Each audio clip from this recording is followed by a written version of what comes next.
If the playoffs go the proper way and no one gets hurt, they're not winning the championship. They're not beating. They were struggling. They went to 7 games with Durant and a hobbled James Harden. No Kyrie after game 2. Bro, they're not winning that. That chip was up in the air. So, I mean, no, shouts to them. It's still hard to win an NBA championship, period. I'm not taking that one, but come on, man.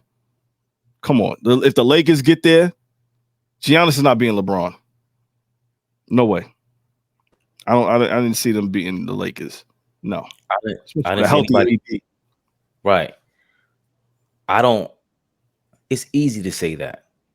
It's easy to say that because when we talk about strategy, it's easy to talk about any kind of strategy in game. That happens if Durant, Harden, and Kyrie were healthy. It's a different. The first 2 games were different before Kyrie got hurt. And I don't even think the Kyrie injury is the worst part. It's Harden's injury. He was making that. He was the heartbeat to that team. Yes, Durant can score from anywhere.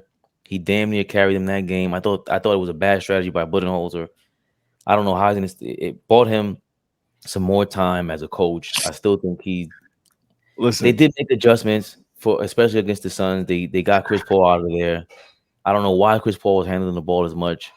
But Jrue Holiday, damn. No. He's up there with these other guys, man. He plays amazing defense. This is like you disagree. I'm shaking my head because he helped, but they're not winning anything if Kris Middleton doesn't have the performance he had after game 3 against Brooklyn. He became a different player, bro. If he's not playing the way he played, Kris Middleton, he's been that way the whole season. Oh, but no, the first 2 games against Brooklyn, he was a no-show. Okay. Once he started playing against Atlanta, against Phoenix, a lot of those games in the fourth quarter, him making those big shots, bro, they're not winning a few of those games without Kris Middleton, bro. A few of those games. They're not winning. They're not going to the championship without him. Like he's part of the nucleus. You can't. Again, I'm not with the hero ball and Giannis did it all. What Giannis did that has to be talked about is he took it to when you see the focus is on him. That game 6 that he had is legendary. 50 points. Oh yeah. Yeah. I didn't watch it, but spotlights on him. He took it to the next level where we're going, oh, okay, yeah. He's not scared of the moment. 14 to 16 free throws, terrible free throw shooter. Nah, that he was locked in, and for him and just his personality, everything is easy to root for a guy like that. He's genuine. It'll lead me to my Russell Westbrook point later. He's genuinely passionate, unlike like the KGs of the world who are like this fake passionate, fake tough dude. Giannis is not fake at all. He's happy. He's really happy. He's intense. He's really intense. I love. Yeah, and when the moment came through, he stuck to his guns. Yeah. And the thing going back to the strategy thing, all right, in-game strategy is one thing. How about before the season starts? The whole strategy with supposed super teams, all the weight is on those superstars. So guess what? When one of them goes down, something might happen. It happened with the Lakers and it happened with the Nets.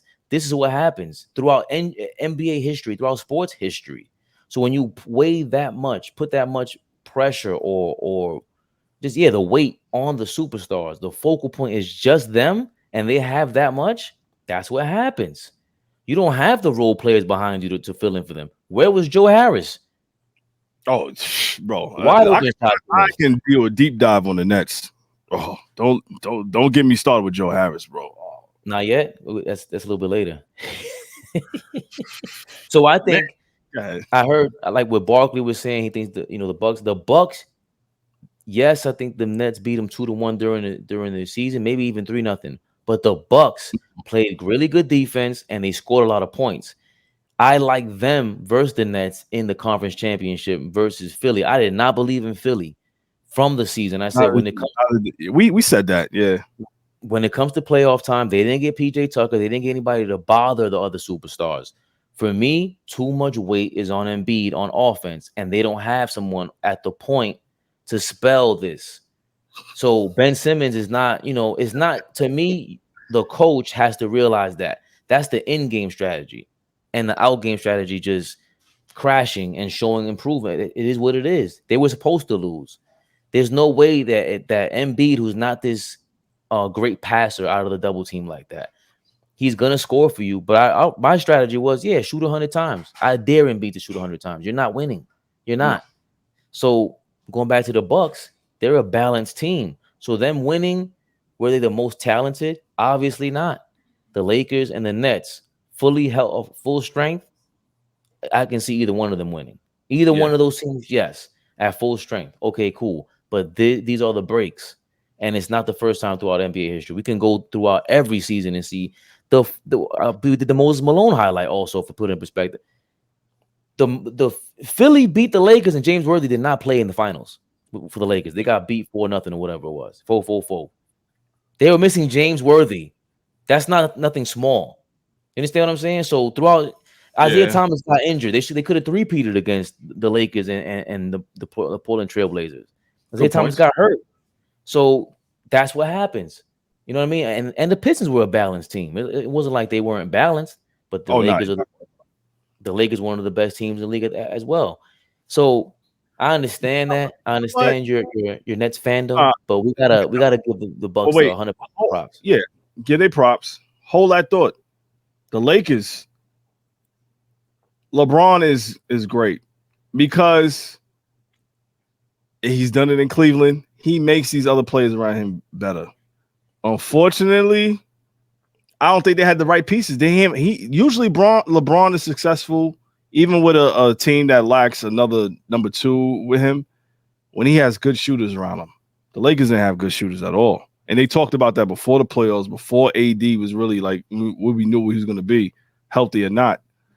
The Lakers lacked that, and I think last year, the bubble, it might have been, I don't know, an anomaly a little bit for them to win. I mean, it was a shortened season.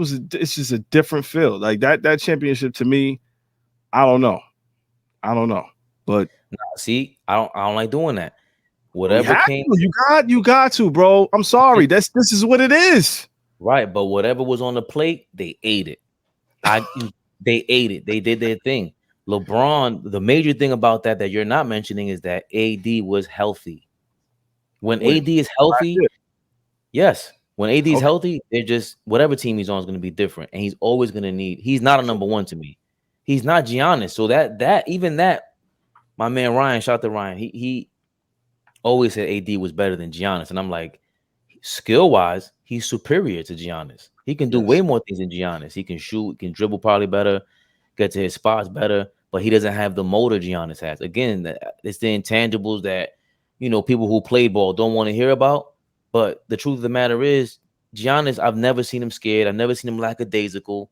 None of that. I always was frustrated when he shot too much. It was when you're giving the defense when you give the defense a break, you're 7 feet tall shooting threes. You're not even there for an offensive rebound. Let Middleton shoot so you're there in place to give yourself a better chance for a second possession. Put it in perspective.